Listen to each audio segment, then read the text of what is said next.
अस्सलाम वालेकुम प्यारे बच्चों हमने अभी मुस्ततिल देखे, अब दायरे के बारे में देखते हैं। बच्चों ये क्या है? ये है सिक्का, है ना। सिक्के, अब हम सिक्के के गिर्द दायरा, सिक्के के गिर्द पेंसिल रखकर इस तरह सिक्के के किनारे पेंसिल से हाथ फेरेंगे।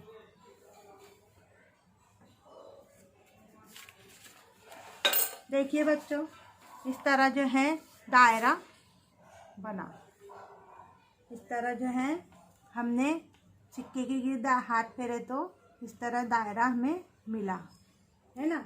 दायरा जो होता है, दायरे का ये जो किनारा होता है ये खमदार होता है। खमदार यानी गोल, ऐसा गोल होता है। दायरे को एक भी सीधी बाजू नहीं होती, जैसा हमने मुस्ततिल में देखे थे। मुस्ततिल में जो है सीधी बाजू होती है, लेकिन दायरे में, ये दायरा है, दायरे में एक भी सीधी बाजू नहीं होती। दायरे में सीधी बाजू नहीं होती, दायरे में सिर्फ खमदार किनारा होता है। खमदार किनारा होता है ये वाला, है ना।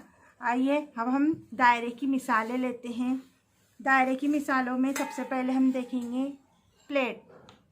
प्लेट का ये हिस्सा दायरा नुमा है ना।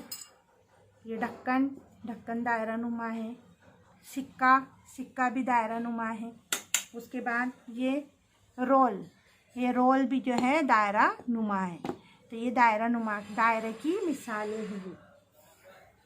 आप भी इसी तरह दायरे की मिसालें अपने इतराफ़ में जमा करके दायरा बनाएंगे। अल्लाह हाफ़िज़।